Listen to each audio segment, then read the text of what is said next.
Hello guys, आज हम discuss करेंगे कि अगर ई कॉमर्स बिजनेस आपको स्टार्ट करना है तो उसके लिए आपको क्या क्या डॉक्यूमेंट्स चाहिए और कैसे स्टार्ट करना पड़ेगा। कुछ चीज़ों की ज़रूरत पहले नहीं होती थी, जो अब वो भी ज़रूरत रहती है। काफ़ी लोगों को मालूम नहीं होता, तो मैं वो चीज़ें आपको कुछ नहीं बताऊंगा। जिनको मालूम है उनको ऑलरेडी वो कर भी रहे हैं। जो लेकिन स्टार्ट करना चाहते हैं तो वो चीज़ें मैं आपको कुछ एक्स्ट्रा बताऊँगा। देखिए, जैसे फ़र्स्ट ऑफ़ ऑल जो सबको मालूम होगा कि जीएसटी सर्टिफिकेट मैंडेटरी है। अगर आप ई कॉमर्स जैसे कि अमेज़ॉन, फ्लिपकार्ट या मीशो, ग्लोरोड या किसी भी वेबसाइट पे आप काम करना चाहते हो तो मैंडेटरी है। कोई भी मतलब जीएसटी सर्टिफिकेट आपको जिस स्टेट में हो उस स्टेट का जीएसटी सर्टिफिकेट लेना पड़ेगा आपको। ओके, इस प्रोसेस में आपको जो है 14 to 15 डेज़ लग जाते हैं जीएसटी सर्टिफिकेट अप्लाई करने के बाद। और आप इसके लिए सीए को अपने कॉन्टैक्ट कर सकते हैं। जो भी 2000 2500 या जो भी चार्ज रहेगा वो लेंगे और आपका ओपन करके दे देंगे। 14 से 15 दिन लगेंगे आपके। ओके, 14 to 15 डेज़ आपके जीएसटी सर्टिफिकेट में लगेंगे। कई बार महीना भी लग जाता है, ऐसा नहीं है। ओके, तो आपको रेगुलर जीएसटी सर्टिफिकेट मिल जाएगा। कंपोजिट वाला नहीं लेना आपको, मैं आपको पहले बता दूँ। रेगुलर लेना है आपको जीएसटी सर्टिफिकेट, यानी आपको जो सेल्स करोगे उस पर आपका जो भी प्रॉफिट होगा उस पर आपको टैक्स भरना रहेगा। ओके, तो ज़ीरो टैक्स रेट वो वाला मत लेना आप, अगर आपको नहीं मालूम तो मैं आपको बता देता हूँ। क्योंकि ई कॉमर्स में कंपोजिट वाला नहीं चलता जीएसटी। रेगुलर ही बोलना है आपको कि रेगुलर जीएसटी ओपन करवाना है आपको। ओके, उसके बाद आपको जो ज़रूरत है आज के टाइम में, जैसे अमेज़ॉन या फ्लिपकार्ट है, वहाँ पे आपको एक तो है कि पैकिंग मटेरियल आपको चाहिए। अगर आप ई कॉमर्स बिजनेस कर रहे हैं तो अमेज़ॉन का कर रहे हैं तो अमेज़ॉन के पॉली बैग्स होने चाहिए आपके पास, या फ्लिपकार्ट में पॉली बैग्स होने चाहिए। ओके, अमेज़ॉन में हालांकि इतना नहीं है, कई कुछ स्टेट्स में मैंडेटरी है, कुछ में नहीं है शायद, तो वो चीज़ आपके ऊपर डिपेंड करता है। लेकिन हाँ, लिखा हो तो अच्छा रहता है, कस्टमर एक्सपीरियंस भी अच्छा रहता है। और फ्लिपकार्ट में मैंडेटरी है, जैसे कि मैं राजस्थान से हूँ तो राजस्थान में मैंडेटरी है कि आपके जो फ्लिपकार्ट के पॉली बैग जो भी पैकिंग आप कर रहे हो, चाहे वो बॉक्स हो या कुछ भी हो, तो उस पर फ्लिपकार्ट मेंशन होना चाहिए। उसके अलावा डॉक्यूमेंट्स में मैंने आपको बताया था, फर्स्ट जीएसटी नंबर हो गया। सेकेंडली जीएसटी आप अगर अप्लाई कर रहे हो तो ऑब्वियसली आपके पास पैन कार्ड नंबर होगा ही होगा उसी से, क्योंकि जीएसटी सर्टिफिकेट आपको मिलता है। ओके, तो और उसके अलावा आपका जो फर्म के डिटेल्स होगी आप वो इनपुट डालेंगे, और बैंक डिटेल्स आपको चाहिए रहेगी।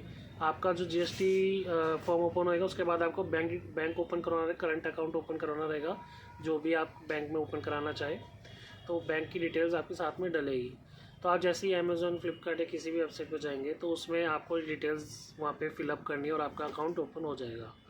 अब इशू ये आता है कि उसके बाद क्या करें। ओपन हर कोई कर लेता है, काफ़ी लोगों ने ओपन भी किया, मुझसे भी डिस्कस किया कि ओपन कैसे करना है, तो मैंने भी सबको बताया कि ऐसे ऐसे ओपन करना है। लेकिन उसके बाद सबने रजिस्ट्रेशन कर लिया। रजिस्ट्रेशन के लिए कई बार कॉल्स भी आते हैं कंपनी से कि हम रजिस्ट्रेशन करवा देंगे, आप बिज़नेस का स्टार्ट कीजिए। तो काफ़ी रजिस्ट्रेशन होते हैं।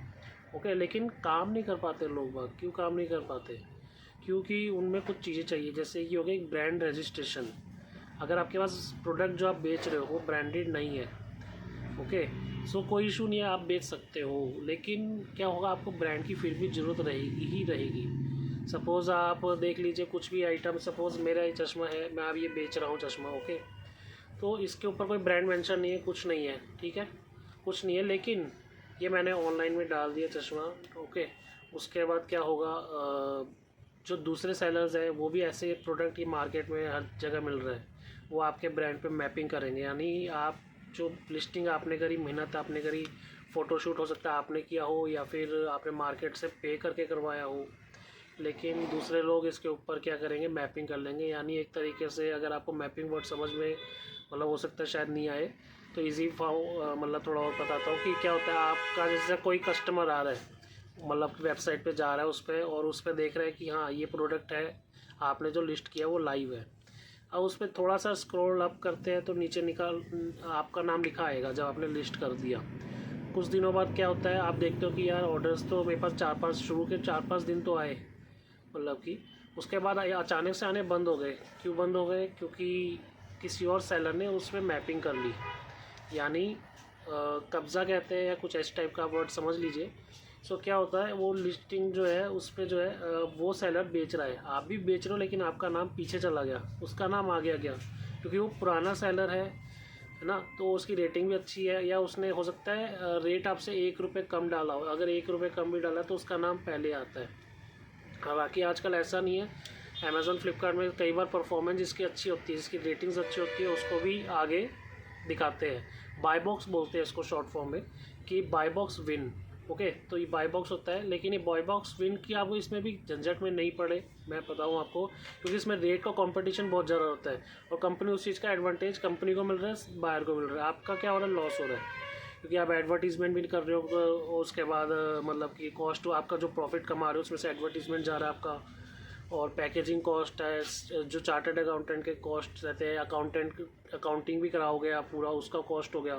तो ऐसे करके बहुत सारे खर्चे हो जाते हैं, रिटर्न्स होते हैं, उसके खर्चे कई बार क्लेम मिलते हैं नहीं मिलते। तो ये सारे खर्चे आपको क्या निकालने हैं, प्रोडक्ट से निकालना है। अगर आप रेट ज़्यादा कम करते जाओगे, बहुत कम मार्जिन पे करोगे काम, तो आपका बिजनेस धीरे धीरे लॉस में जाने लग जाएगा। ओके, सो इसके लिए आपको क्या करना है, जो कि रेट से जो है इनसे बाहर रहना है, यानी कंपटीशन जो है, आपकी लिस्टिंग है, आपने लिस्टिंग करी है, आपने मेहनत करी है, आपने फ़ोटो पे भी खर्चा किया है, तो और बेचे कोई और रहे उस पर। ओके, तो उसके लिए क्या करना है, आपको अपना ब्रांड रजिस्टर करवाना है। सो ब्रांड रजिस्टर करने के बाद आपका क्या होगा, वो कंपनी को आप डॉक्यूमेंट मिलेगा आपको, वो सबमिट करना है। हालांकि इस ब्रांड के रजिस्ट्रेशन प्रोसेस में कई बार विद इन अ मंथ मिल जाता है, कई बार 1 साल भी लग जाता है, मैं आपको पहले बता दूँ। सो कि ये पहले रिक्वायरमेंट नहीं थी, जैसे कि 2012 या 10 के टाइम, 2010-12 के टाइम वहाँ तब इतना ज़रूरत नहीं था, क्योंकि तब इतने सेलर्स भी नहीं थे।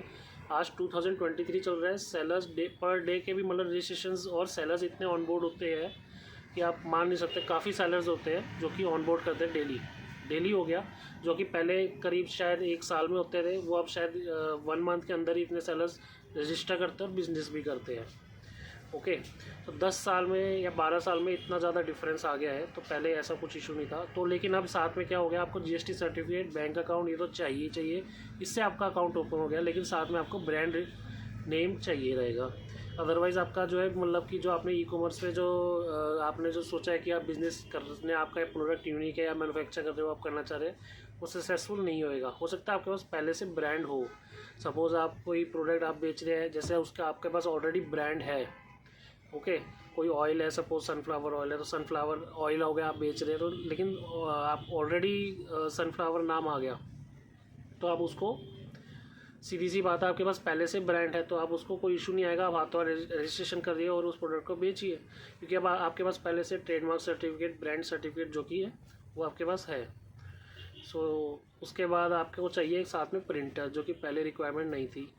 प्रिंटर, हाँ, नॉर्मल प्रिंटर्स होते हैं, सब घरों में होते हैं, ऑफिस में भी होते हैं ऑब्वियसली, क्योंकि काफ़ी लोग घरों से भी काम करते हैं, लेडीज़ वगैरह जैसे है।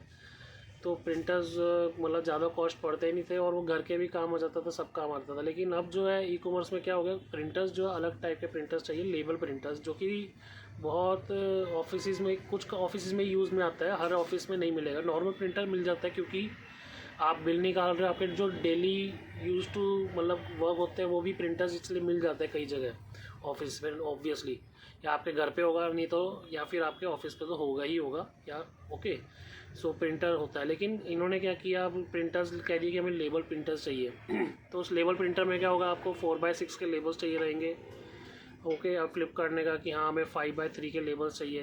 तो पहले तो क्या था, हमने पहले मशीन ली, उसके बाद मशीन के लेबल्स परचेज़ करने हैं। मशीन के लेबल्स में भी अब कंपनीज ने अलग अलग कर दिया कि हाँ, ये अमेज़ॉन में 4x6 के साइज़ के लेबल्स चाहिए और फ्लिपकार्ट में 5x3 इंच के लेबल्स चाहिए। सो लेबल्स का स्टॉक आपको अलग मेंटेन करना पड़ेगा, वो चीज़ भी है। हाँ, लेकिन आपको ये सब रिक्वायरमेंट रहेगी। आप बिज़नेस स्टार्ट कर रहे हैं तो आप ये थोड़ा सा, हाँ, मान के चलिए कि बजट आपको थोड़ा सा आपको लेके चलना है। सीए का जो रजिस्ट्रेशन का चार्ज रहेगा वो लेके चलना है। बैंक अकाउंट में कोई चार्ज है नहीं, लेकिन आपको वो कराना प्रोसीडर वगैरह पूरा। उसके अलावा आपका ट्रेडमार्क का होगा, जिसमें 8 से 10 हज़ार रुपये लगते हैं, कई बार ज़्यादा भी लग जाते हैं हियरिंग या प्रोसेस में, वो आपको मैं नेक्स्ट वीडियो में बताऊँगा ट्रेडमार्क का पूरा। ओके, तो 10 हज़ार वो हो गया। उसके अलावा और जो मशीन है, आप वो मशीन का कॉस्ट मैं बताऊँ, जैसे मैंने टीएससी की मशीन ली थी, डीए नाम से, टीएससी डीए मॉडल है। ओके, सो वो मशीन मैंने परचेज़ करी थी और वो मेरे को 18,000 रुपये की पड़ी थी। सो आप 18 मतलब कि कम रेंज की भी आती है रिबन वाला, मैंने वो ली नहीं थी क्योंकि उसमें बार बार वो रिफिलिंग करनी पड़ती है, तो मैंने 18,000 रुपये की मशीन ले ली थी। 12-1 हज़ार में आ जाती है अदरवाइज़ वो मशीन। साथ में आप लेबल्स परचेज़ करने पड़ेंगे। लेबल आपको कॉस्टिंग पड़ेगी 0.5 पैसा मतलब पड़ता है, तो 400 लेबल्स का रोल आता है। सो वो आपको परचेज़ करना पड़ेगा साथ में। तो 220-250 के करीब वो लेबल आता है, अलग अलग क्वालिटी के हिसाब से और सब उस हिसाब से। तो ये सारे आपको मतलब एक्सपेंसेस पहले करने, पैकिंग मटेरियल परचेज़ करके रखना पड़ेगा पहले से, जैसे बॉक्स है, अगर बॉक्स आप कर सकते हो तो, या फिर बॉक्स की जगह टेप हो गया, आप मतलब सेलो टेप हो गया जो जिस पे लिखा होगा कि हाँ फ्लिपकार्ट है, ये अमेज़ोन है, वो लेना पड़ेगा पैकिंग मटेरियल। तो ये सारी चीज़ें आपको साथ में कंसिडर करनी पड़ेगी, उसके बाद आप अपना ई कॉमर्स जो है स्टार्ट कर सकते हैं बिज़नेस।